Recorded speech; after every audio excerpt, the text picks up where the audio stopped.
What's going on, everybody? Boris here at the Ecology Design Studio. Today I'm bringing you a quick tutorial on how to best structure your resume to make it stand out during the hiring process. Before we jump in, I want to let you know that this file is available on our website, arcologydesigns.com. On the right hand side, select Downloads and then select Sabutina of Publications. It should be file number 17. Okay, tip number one. You don't want your resume to be more than 2 pages, and you want to label those 2 pages clearly so that a reader does not get lost. Also, do not staple your resume if it is more than 1 page. The reason for the first part is because a hiring manager loses interest after about the third page. And I've been told this personally by a hiring manager. I had a 2 page resume. I asked him, if that was okay. He said yes, a 2 page resume was okay.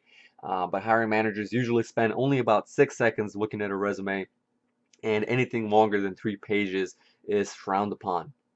The reason for not stapling your resume if it is more than 1 page is because you want a hiring manager to easily be able to separate those pages and make copies of them or scan them or whatever his or her needs are. That's also the reason for labeling the pages, page 1, page 2, as I have down here towards the bottom, because if the pages get separated, you can easily see, with this standardized header here, you might not be able to tell quickly which page is which, and then the resume goes in the trash. Number three, clearly define sections for education, military experience if applicable, work experience, skills, and then a job specific section. I would not put work experience. Experience is succinct and gets the message across just as easily. We begin with education because you want the hiring manager to see if you have the degree that they're looking for. Military service, of course, that's if you have that and that's applicable. That is something that stands out and gives you veteran status, which is always a bonus. Experience, you want to structure it by the most recent position you've held first. Skills, list the skills you're certified in. For example, if you're a Microsoft Office specialist or if you're certified in web development, list those first. You want those to stand out. Then list any advanced IT applications you know how to use, and then any additional IT training towards the bottom. Language and travel, of course, if you speak another language or are proficient in another language, if you've traveled abroad, that is a big plus. You can use that to your advantage and say something like extensive international work and travel experience in diverse multicultural environments. That tells the hiring manager that you know how to deal with people from another culture. So if you're applying for a sales position or for a management position, that is a big plus. And then the last section is your job specific section. Some people recommend putting that here in the front as a highlight section, and that is not a bad idea. The reason why I have this template structured as such is because if they're interested and if they've read so far, then they see the details and the projects and the skills that are applicable to the position for which I'm applying. For you, depending on the position you're applying to, it might work best to put this in the front, maybe after education or after military service, and then have experience here. But make sure that no one section kind of goes off the page. So for example, if your experience is longer than this and goes on your second page, I would find a way to get it on just one page. Either put it on the second page or on the first page, but don't split the section. Number three, separate city, state, and dates for readability. As you can see here, I have the city, state, and the date separated from all of this. That is because you want the hiring manager to easily and quickly be able to reference where you've worked and how long you've worked there. If you have it mixed in with the name of the university or the name of the company you work for, it looks a little sloppy and it makes it difficult for the hiring manager to discern that information, which is not in your favor. You want to ensure that everything is nice, clear cut, easy to read, and fastly accessible. Okay, number four, begin each bullet point with an action verb and make sure that the first bullet is the best, that it highlights the most important thing you've done for during your work with that company. So here for military service, we're not beginning the first bullet with an action verb because I couldn't think of anything. But if you have a security clearance, you want to put that up front because that's a big plus, especially if you're applying for a position in the government sector that requires security clearance, or for a private company that contracts with the government and also requires a security clearance for that position. The reason being is that if you already have one, it saves them a lot of money and a lot of trouble of going through your standard Form 86 and filling out all the paperwork and waiting for it. As I hear, it's quite expensive to do it for a private company to do it. So if you're already coming in from the military with an active security clearance, put that up front as the current level that you are cleared for. And then you want to begin each bullet with an action verb. Served in, provided, responded to, established, participated in, assisted in, championed.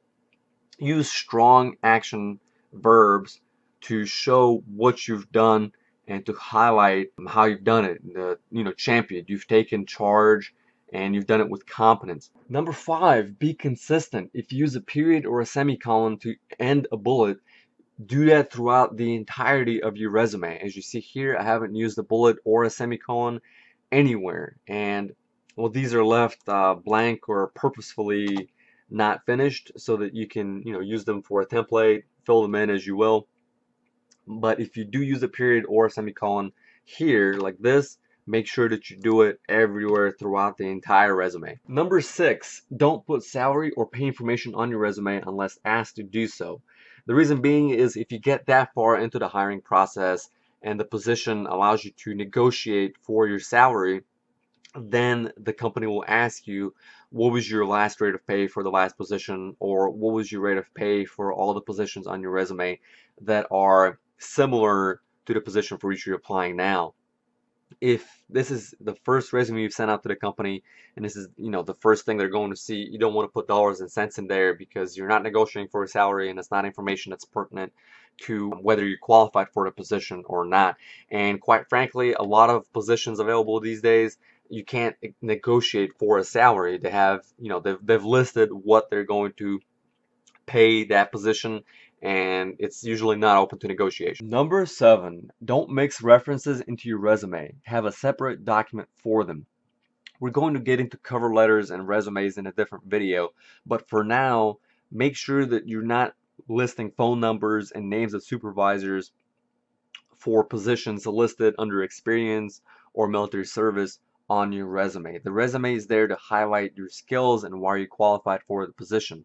And if the resume looks good to a hiring manager and then decide to go forward in the hiring process, they're going to take a look at your list of references, call them up, and ensure that you're a good fit for that position. Keeping your references separate from your resume also ensures you have more space to work with.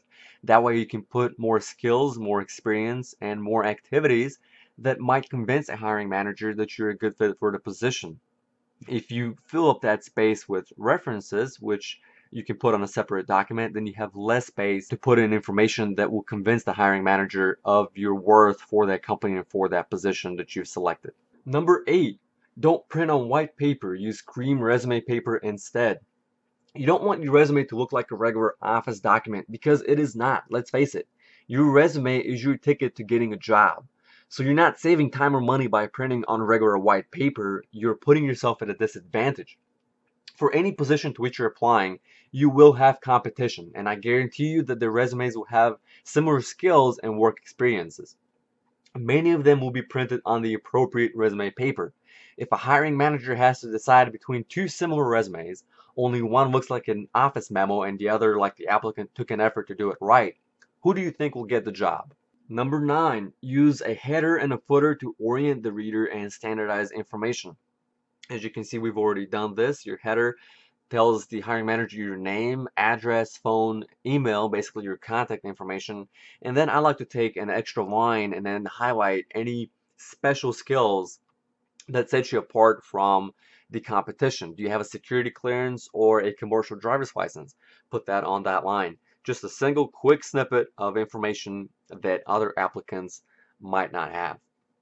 And then towards the bottom, if you have a multi-page resume, again, hopefully no more than 2 pages, put the page number down here so that the hiring manager always knows what page they're on, especially if they separate the pages to make a copy. And finally, number 10, and this is probably the most important tip, Build your resume, volunteer in your town, download free software and learn how to use it, learn about programming and computers. Try to learn a basic conversation in another language. Also, research the company you're applying to. This is crucial. You want to always continue to improve your skills to enrich your experience. If you're unemployed, go to the library, read up on different documents, on different programming languages, set yourself apart from the competition.